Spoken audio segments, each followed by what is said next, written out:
Bismillahirrahmanirrahim. Welcome to another lecture on linear control theory.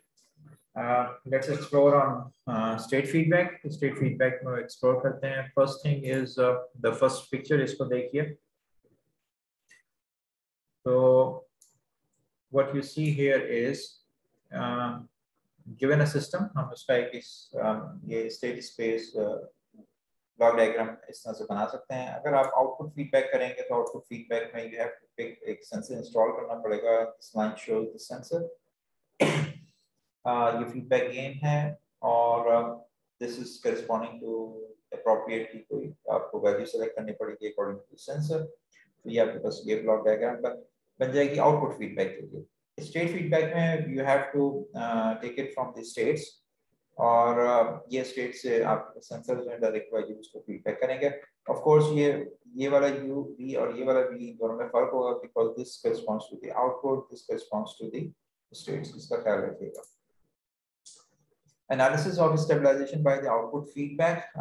Let's see कि अगर हमारे पास एक प्लांट है 1/s-1 और अब हम इसको ये देखते हैं कि क्या ये सिस्टम स्टेबल है या अनस्टेबल है. तो उसमें डिनोमिनेटर के जो पोल्स हैं उनको चेक करेंगे s-1 s=1.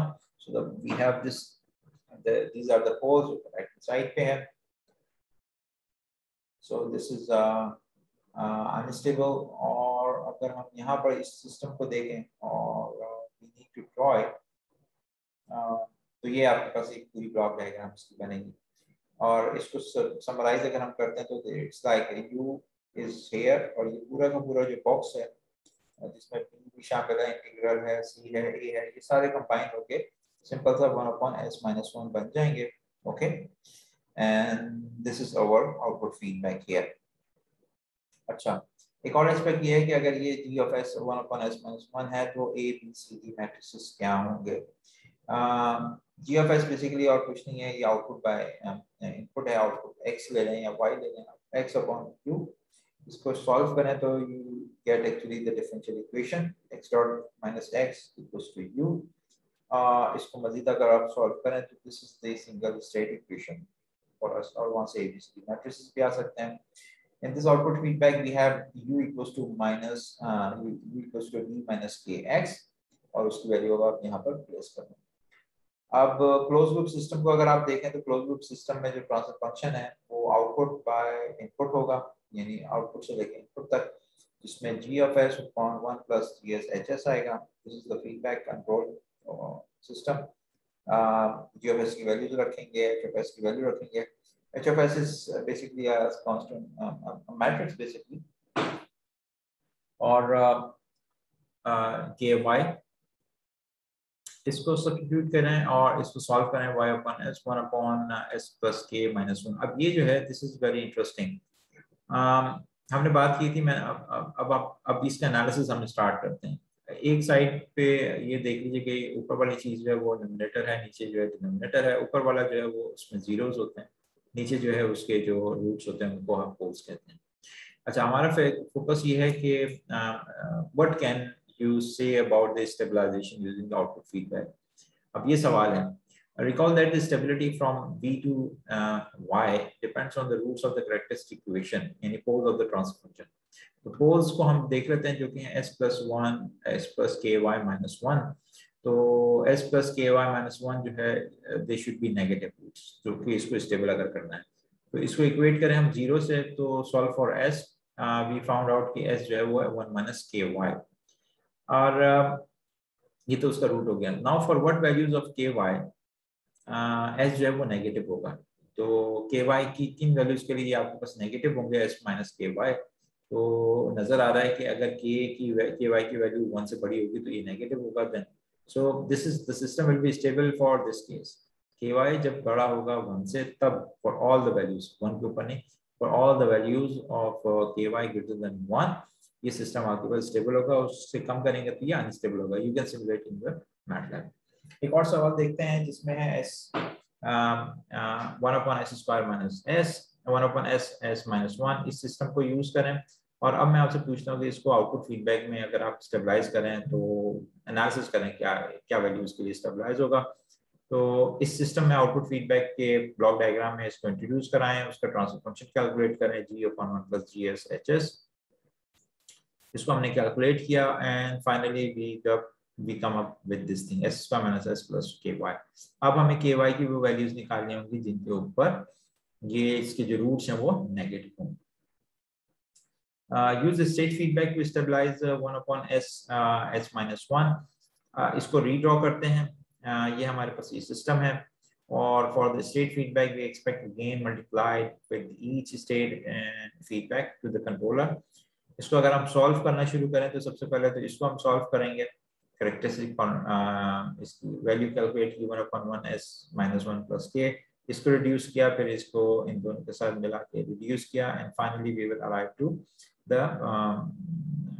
This equation s² - s + k1s + k2। ठीक है, यहाँ तक आप आ जाएंगे। Now the question is what is k1 and what is k2। तो k1 जो है आपके पास the fact is k1 is connected with the state x1 और से अगर हम देखें so it is connected with okay so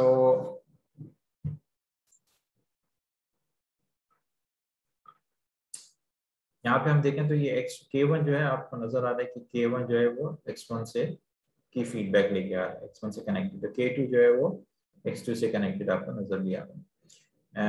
तो दैट्स व्हाई हमने यहाँ लिखा है कि k1 जो है वो is basically connected with the state x1 या उससे, और k2 जो है connected with the x2 directly. दूसरा फैक्ट ये कि x1 dot x2 dot are related और कनेक्टेड, सो फॉर ट्यूनिंग और control logically k1 and k2 should be adjusted with the same relationship. So do you see any relationship between k1 and k2? अब हमें ये figure out करना होगा। So let's think about कि कोई है relationship, तो वो रिलेशनशिप हम एज्यूम करते हैं कि डेल्टा इक्वल्स टू k1/k2 है। जब हम ये कर लेते हैं तो लेट्स से कि k1 बराबर है डेल्टा टाइम्स k2 के।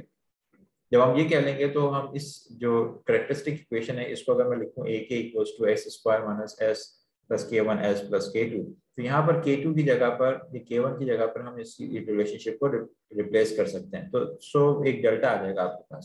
तो k1 को रिप्लेस किया डेल्टा k2। अब आप एक को करस्पॉन्डिंगली एक को वेरी करेंगे and the other value will be in relation with the delta. So it is s² + s + k2 को कॉमन लिया तो हम आपको डेल्टा s + 1 आ गया।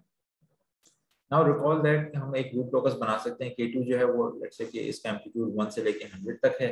तो we can explore the stability for different values of k2 and once we are comfortable with the value of k2 we can also find appropriate k1 via delta।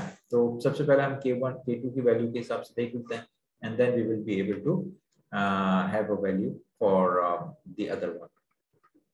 Next देखते हैं तो हमारे पास है under state feedback we might destroy the observability property of a dynamic system. ये एक important चीज है, इसका ख्याल रखिएगा कि अगर आप स्टेट फीडबैक यूज करते हैं तो we might destroy the observability property of a dynamical system. इस सिस्टम को देखें x dot equals to this a matrix x + b u y equals to cx।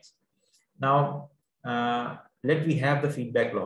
Assume करते हैं फीडबैक लॉ हमारे पास ये है जिसमें which is equals to r, ये सेट पॉइंट की तरह है, या plus this is k1 k2 -3k1 है, -1 जो है वो k2 टाइम्स x। ये एक स्टेट फीडबैक लगा हुआ है।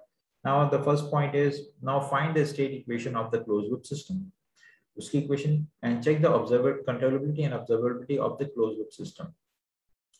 closed observability in the open loop system जो है वो 2 है और observability in the open loop system controllability और observability दोनों 2 हैं।